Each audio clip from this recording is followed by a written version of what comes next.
showing you my DVD collection. We're actually going to be starting with Blu-rays,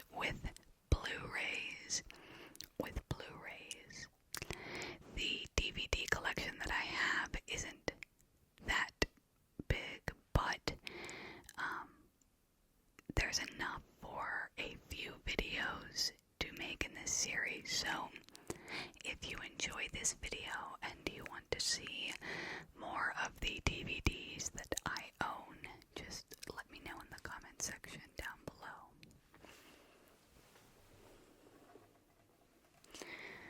It is currently 5:30 a.m. I typically wake up at 4 to start my day, and it's the weekend. It's a Sunday, and I thought, you know what? I want to film another video. Yesterday, I just filmed the crinkle video, and I haven't edited yet, but I'm pretty excited to see how it turns out. I have some more of my favorite coffee. My favorite coffee. So why don't we just jump right into it?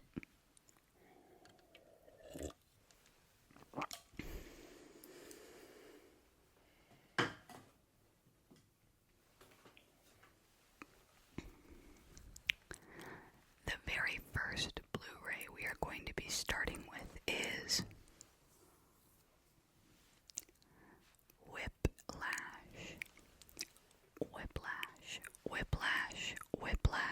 Whiplash. This movie features Miles Teller and J.K. Simmons. This is a fantastic movie. It's very well done.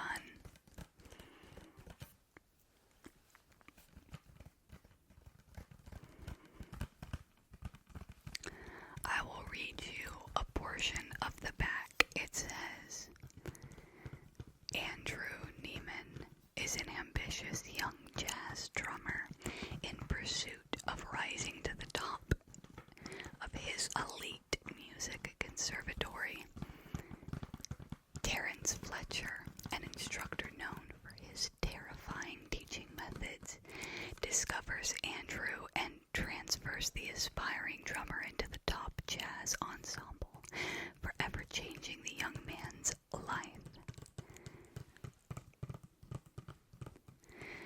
This is a fantastic movie. It really shows the relationship of instructors and their students. Sometimes in the music industry, instructors can be quite ruthless, and this movie really does a good job of representing what that looks like. They demand perfection a lot of the time.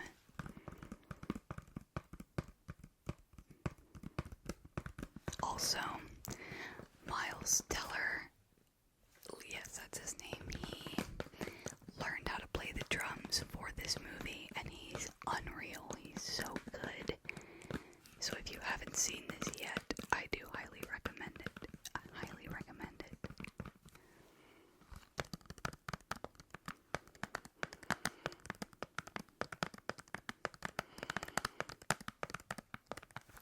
Okay.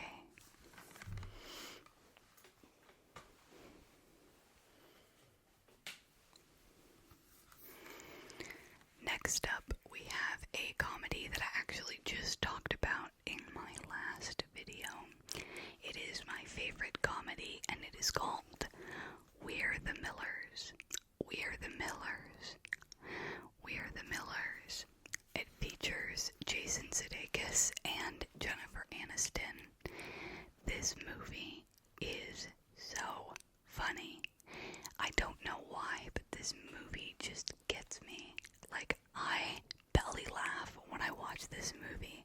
I love it so much. On the back it says, small-time pot dealer David must become a big-time drug smuggler and devises a foolproof plan. He convinces his neighbors, stripper Rose, loser Kenny, and runaway Cassie to create a fake family. With one huge RV and a ton of laughs, the Millers head south of the border for a 4th of July weekend that is sure to end with a bang. So basically, what happens is, this main character right here, he is just, like it said, a small-time pot dealer, but someone breaks into his house and steals his supply. And so he kind of gets in trouble with his boss, right? The guy that he gets his weed from. And so the boss says, okay, you know what? Like, you can make it up to me by taking this massive shipment to Mexico. We're talking like so much that you could pack an RV full of it. And so the main character wonders what he can do to not get caught, and he comes up with the idea.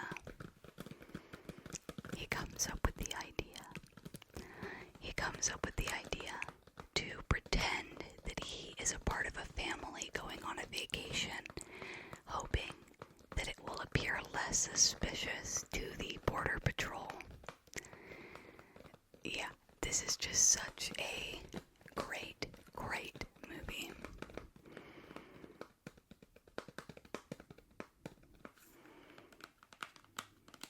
I love Jason Sudeikis, and I love Jennifer Aniston as well.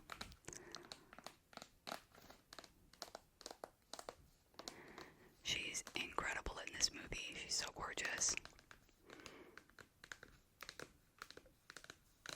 So that was We're the Millers.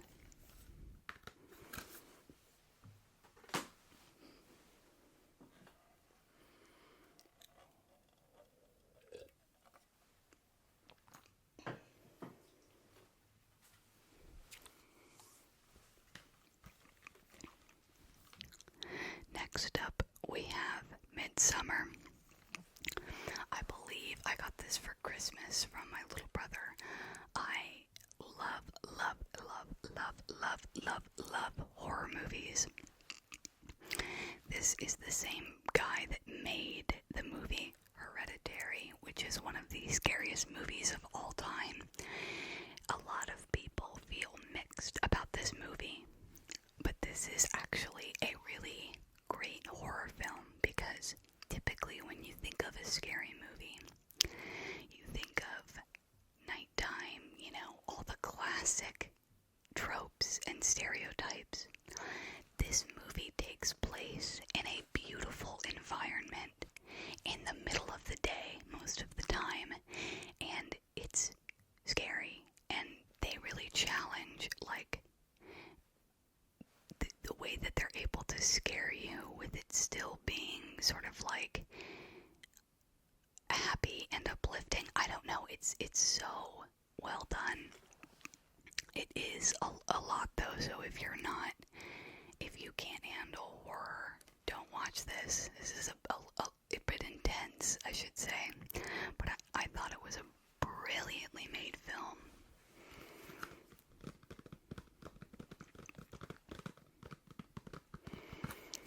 On the back it says, after a family tragedy, a young American couple joins some friends at a midsummer festival in a remote Swedish village. What begins as a carefree summer holiday takes a sinister turn when the insular villagers invite their guests to partake in festivities that grow increasingly unnerving.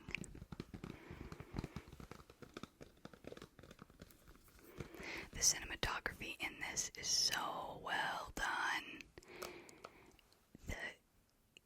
In a movie, you really want the cinematography to be communicating something. In my opinion, cinematography should not just be capturing the film own character. There should be scenes with no talking, but because of the cinematography and the score and the directing and acting, you should like understand what's happening. I don't really like to be spoon-fed when it comes to my movies, you know, where they like overly explain stuff.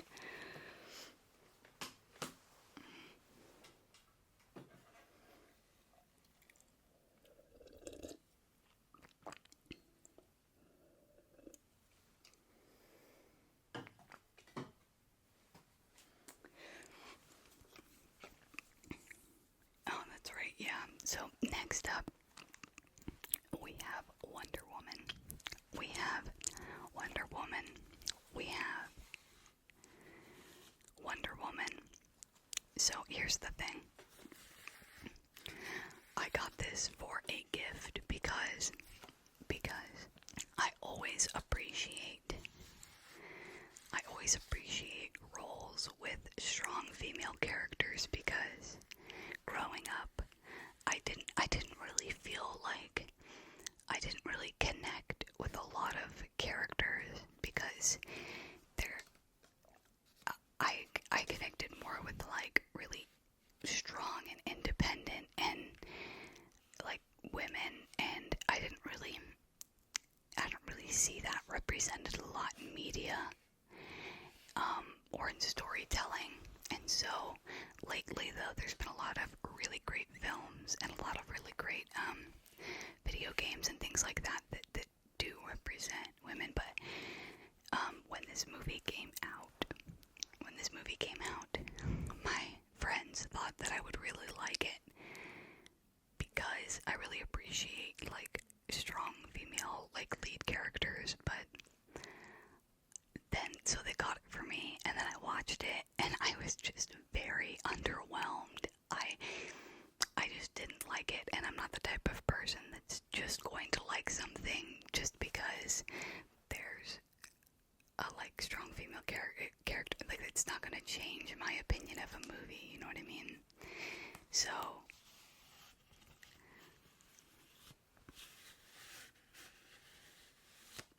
I just wasn't very impressed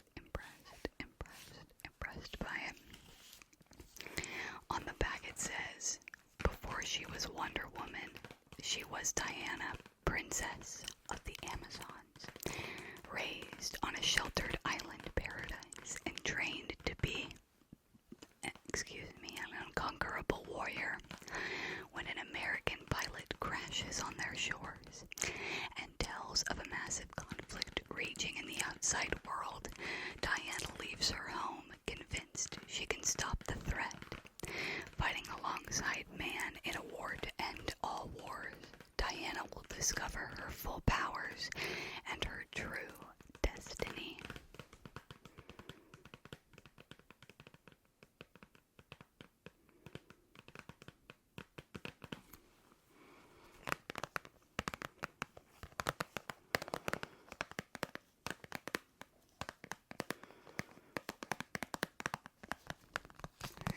Superhero movies are good.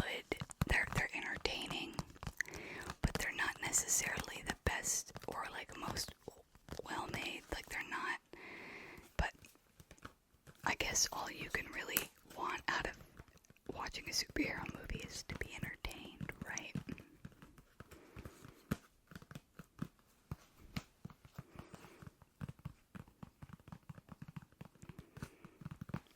Okay.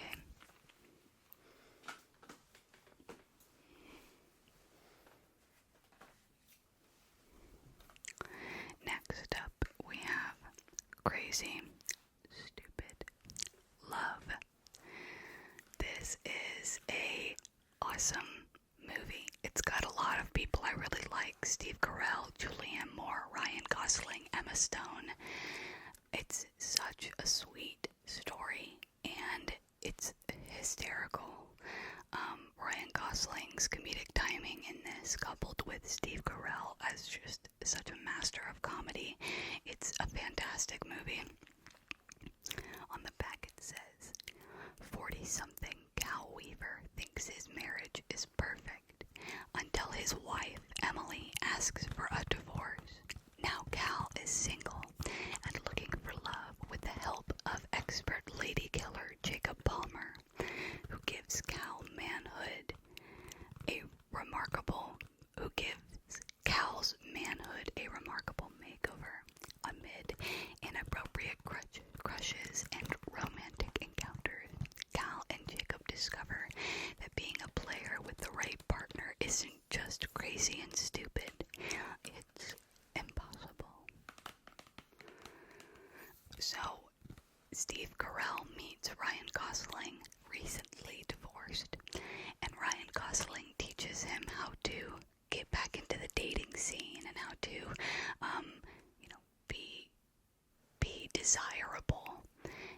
But on the flip side of that, Steve Carell kind of helps Ryan Gosling mature a little bit and recognize the value of commitment, and so they sort of teach each other.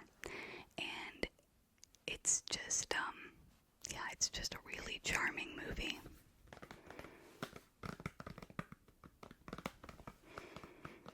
Crazy, stupid love. Crazy, stupid love.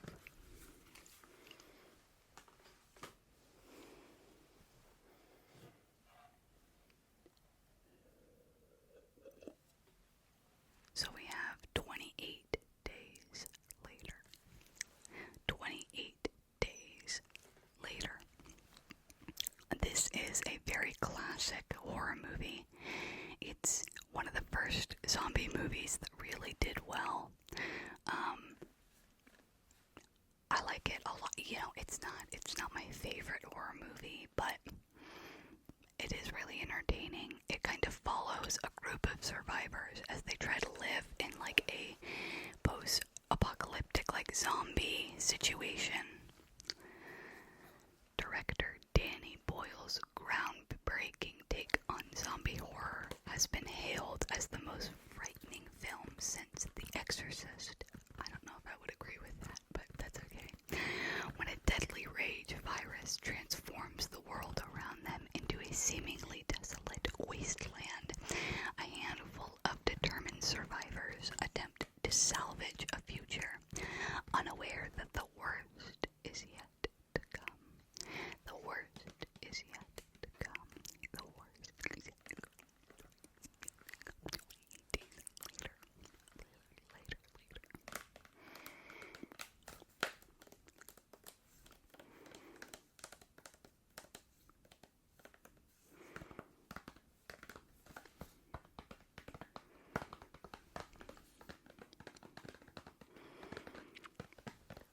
Do you remember when, zombie films were just all the rage, and it seemed like there were a million zombie things that came out?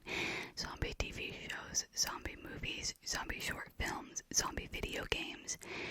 I think it was around the early 2000s that zombies just became extremely popular. I definitely was a part of that whole fad, really being interested in them.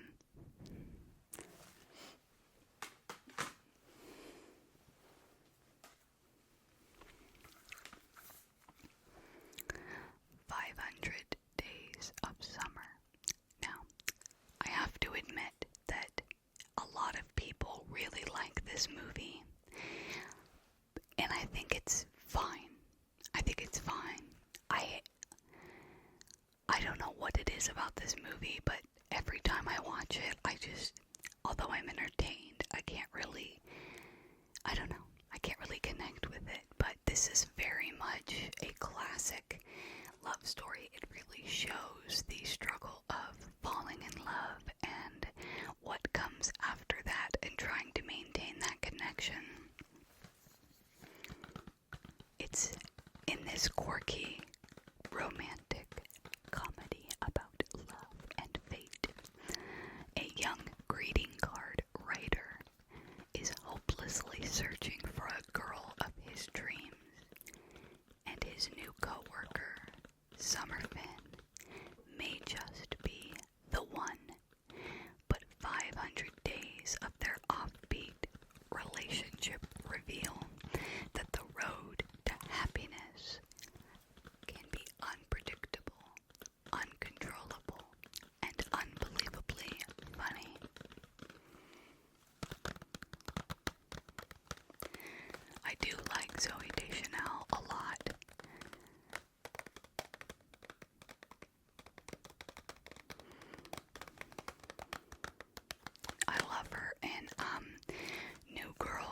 Yes Man. I actually just recently watched Yes Man. That's a good movie.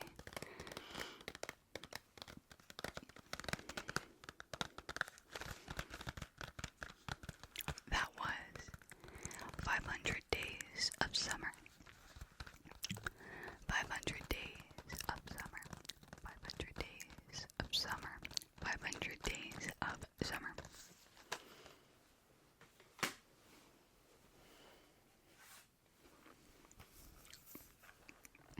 Next up, one of my all-time favorite movies, Silver Linings Playbook. This is such a good film. It follows Bradley Cooper, who has bipolar disorder, and it starts with him getting out of the mental hospital after freaking out when he found out his wife cheated on him. And it's kind of his road to recovery and learning how to love himself and find himself. And he ends up meeting Jennifer Lawrence, who also suffers from a couple mental health struggles. And it's just the way that they show how they show mental health.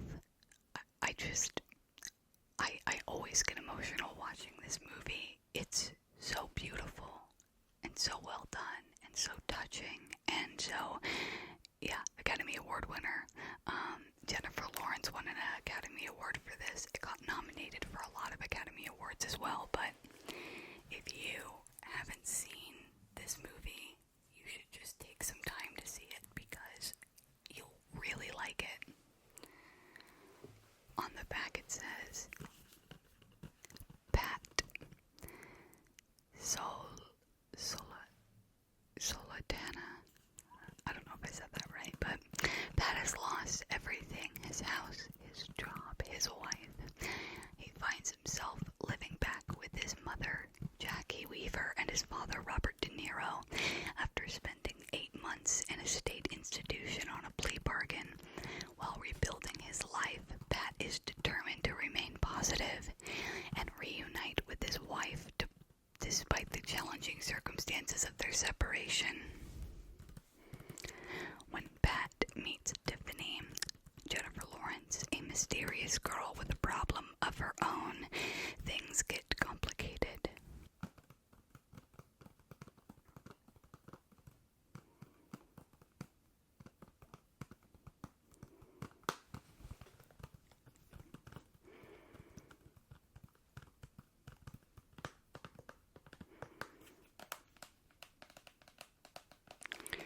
Silver Linings Playbook.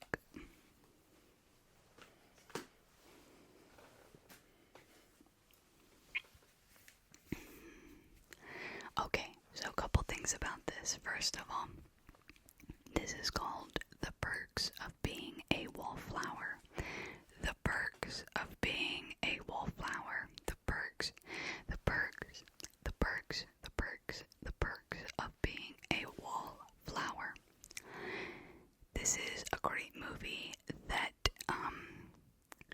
is about a group of friends as they are growing up and learning how to, sort of finding themselves, if you will.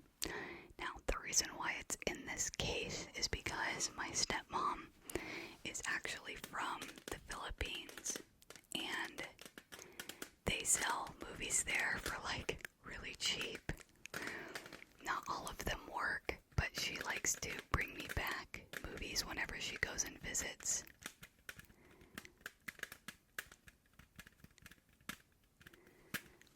And so this was one of the movies she brought back. She brought back a couple other ones, but not all of them worked. Excuse me.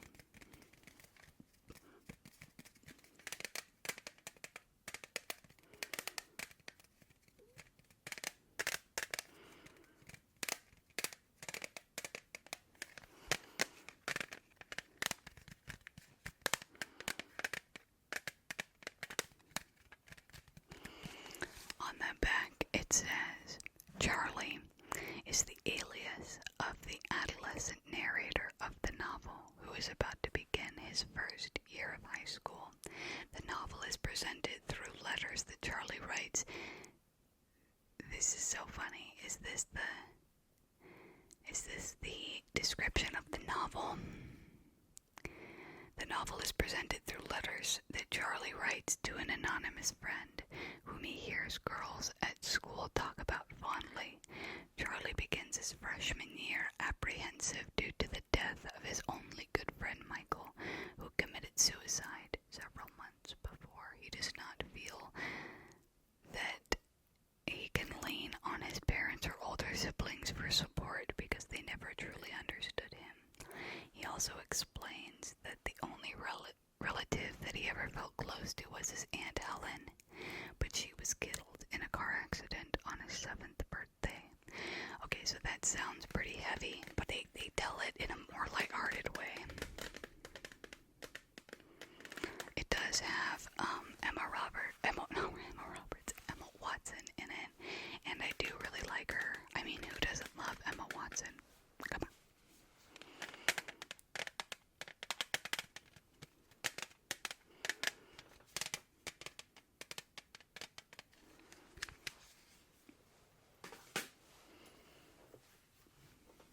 Next, we have Harry Potter and the Deathly Hallows Part 2. Now, why I own this particular Harry Potter movie, I couldn't tell you. I don't know when I got it. I don't know why I have it. I don't know why I only have this and I don't have the other ones, because I love Harry Potter and I don't know. But alas, I have one of the movies.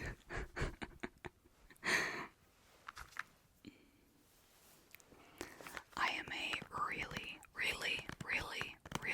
really big Harry Potter fan.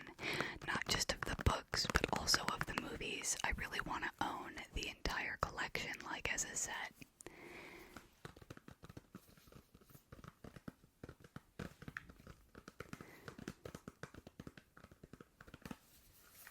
There's just something nostalgic about these movies. When you watch them, it's like you feel like you're a kid again.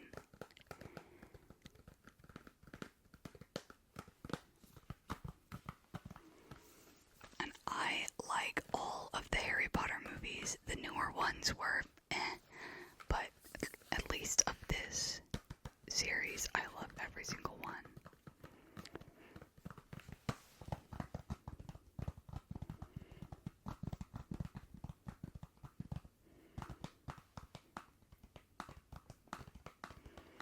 Moving along. Okay, so next is The Hangover. This is a movie about a guy that's going to get married, and he goes to Vegas for his bachelor party, I believe.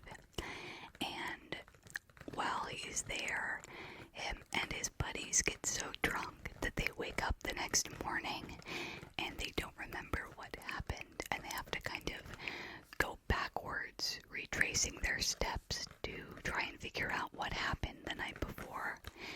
It's one of the most famous comedies ever, and it's such honestly, it's such a good movie that even looking at it now, I'm like, I should watch this. It's so enjoyable, no matter how many times you've seen it. It's very, rewatchable. It's very rewatchable. It's very rewatchable. It's very rewatchable. It's very rewatchable. Rewatchable. Yes, it's very rewatchable. That is The Hangover.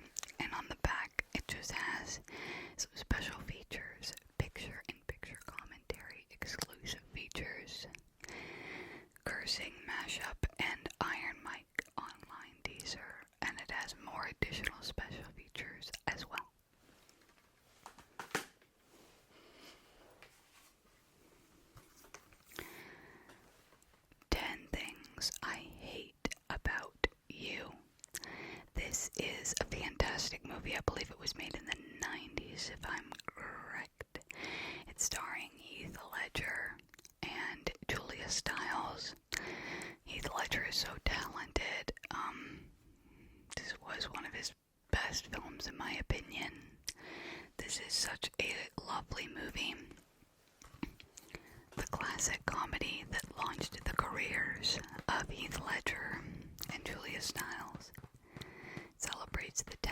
anniversary of 10 Things I Hate About You. New kid in school, Cameron, is smitten with the beautiful Bianca. The problem is Bianca isn't allowed to date unless her surly older sister Kat Stiles does. Cameron's only hope is to enlist the help of Patrick Heath Ledger, the school troublemaker with a reputation as nasty as cats. You know, I haven't seen this movie in a really long time. I should watch it. 90s movies are some of the best movies ever made, in my opinion. I think that, this might be early 2000s, I don't know, but yeah, I love 90s movies. They're, like, so nostalgic. That's why I love fall. I love fall because you can just put on 90s movies like You've Got Mail or Sleepless in Seattle, and you can just, like, put on a pumpkin scented candle. I sound so oh my gosh. Oh man, that was rough. I can't believe I just said that. We're just gonna brush over that.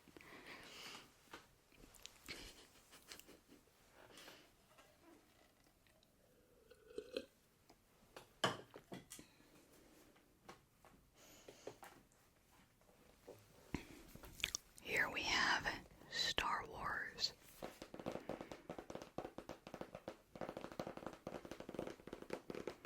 It makes fantastic tapping sounds.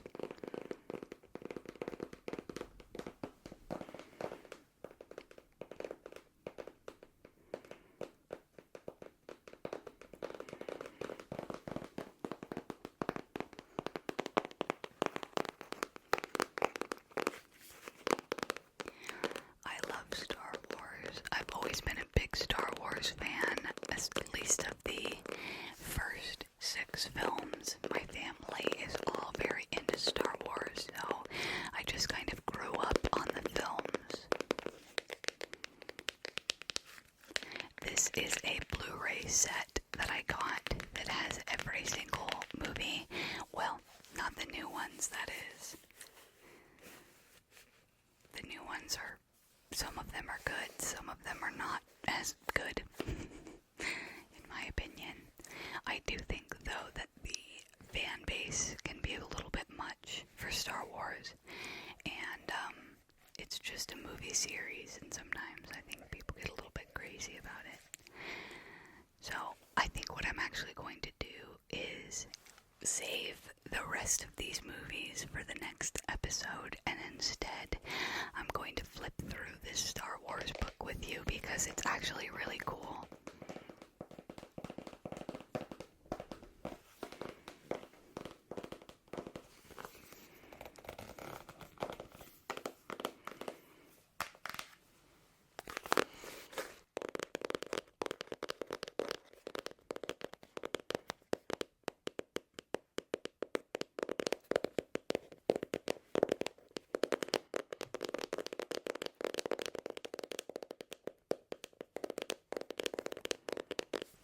Shall we look inside of this? Shall we look inside? So, there's a lot of like really cool features on here. You've got Anakin on the front, and you know, I've asked my brother who he thinks the person behind him is, because it could be Obi-Wan, but I personally believe that it is. It's so hard. It could be Anakin when he's older. It could be Obi-Wan. I don't know. But on the inside, when you open it up, first, let's listen to these sounds of this empty.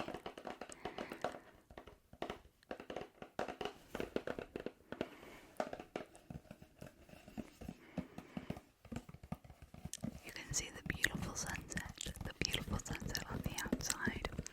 The beautiful sunset on the outside. You can see the beautiful sunset, the beautiful sunset on the outside.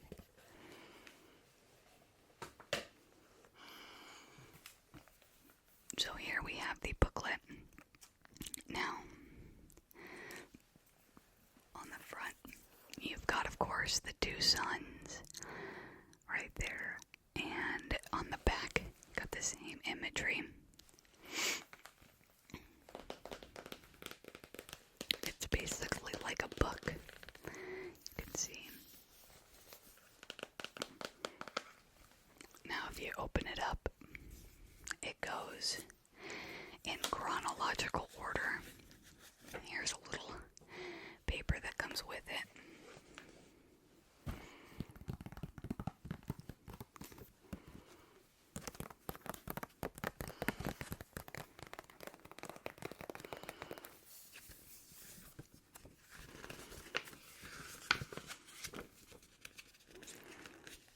And you can flip through the pages. And it walks you through what is on each disc. Look at this. Look at this artwork. It's got Luke on one side and Anakin on another. I love Anakin so much. He's one of the best characters, and with the newer series, I really think it's kind of hard to measure up to Anakin, but I really thought they did a good job with Kylo Ren because he was also a fantastic character as well. So yeah, this just kind of gives you a little bit more of an idea of what's on each one. It's got little drawings here, paintings on it. Then when you open it up, it goes in chronological order.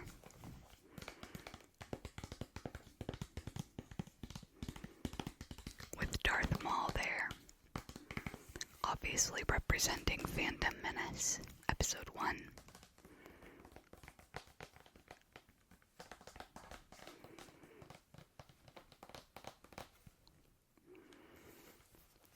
Moving on.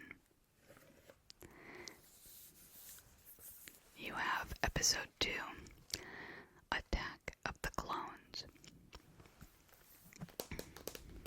A lot of people don't like Hayden Christensen, the guy who played Anakin or Darth Vader, but I don't. To be fair, I don't think it was his fault. I think that the script for episode 1, 2, and 3 were very, very, very bad. Especially his lines. And so, yeah, to be fair, I don't think that I'm just personally I like him, but I know he's not everyone's favorite. And of course you've got Natalie Portman here as well. Next, you have episode 3. Arguably my favorite movie of the entire saga.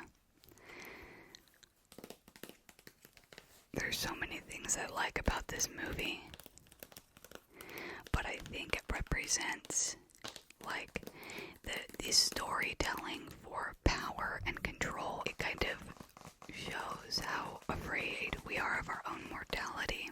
I think it's really well done. Well, I guess let me rephrase. It's not really well done, but the story is awesome.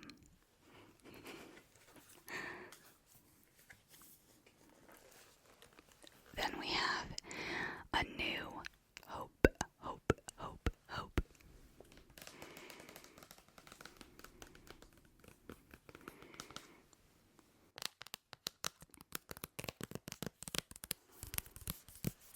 Of course, the first Star Wars ever made.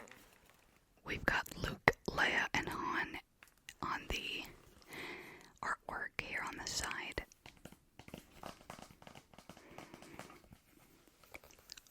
And then when you turn it, it shows you Empire Strikes Back, Yoda, and this is artwork done from the whole training sequence that he has with Luke.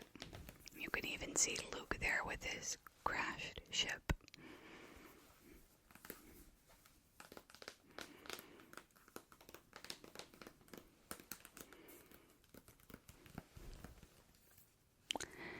next, we have Return of the Jedi. So, here's a little story with Return of the Jedi. During this scene, right here, I believe it's this scene. Yeah, I'm almost positive. So, my mom really likes this movie. This is her favorite of the series. And back in the day, before Spotify, before iTunes Music, it was really hard to find movie scores. Movie scores is basically the instrumental that plays that's in a movie that's designed for the movie. And so, during this fight scene between the two of them, between Darth Vader and Luke, there's a score that plays. I can hear it in my head right now. And it's such a beautiful melody. It's right when Darth Vader says, like, your sister, and then Luke screams, no. And then, I probably sound so nerdy right now. And then he, like, comes out of the darkness and they begin to fight. Well, this score plays, and it's so beautiful. And my mom would rewind that part just to be able to listen to the score. So, my older brother, being the sort of music nerd that he is, he basically took that portion of the movie and, like, recorded on his computer the music that played during that scene, and he put it on a disc and gave it to my mom so that she could listen to it, like she could have it. Now, the score came out way later, like years and years later. They released the actual track of that scene, but that was one of my mom's, like, favorite gifts. Like, she almost got emotional because she loves that piece of music so much. And my brother was able to find a way to make it so that she could listen to it. My family, we're all very, like, intense about music. But yeah, whenever I watch that movie, I always think about her and that score. And then, okay, so on the back, you've got bonus discs. You've got, I think this is either I think it's Jango Fett or Boba Fett. I don't know which one. I can't remember. And then you've got Han Solo and the Ewoks. And then you've got, I don't remember this scene at all. It looks like C-3PO and R2-D2. It probably was a deleted scene, or it's from a book or something. And then on, like, the very last page, it's got all these Star Wars characters.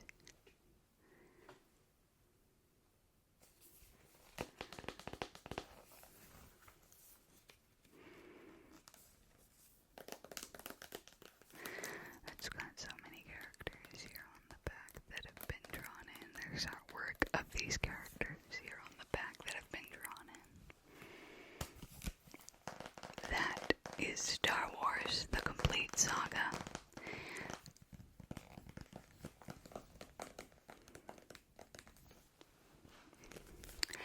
So, I hope you have enjoyed the first part, I guess, of my DVD series. If you would like to see more, please let me know down below, and I will continue to show you my collection, if you will. Wherever you are in the world, I hope you have a beautiful day. Or if you are going to bed, I hope you sleep soundly.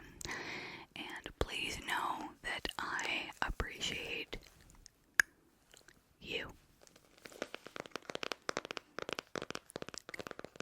Thank you so much for watching.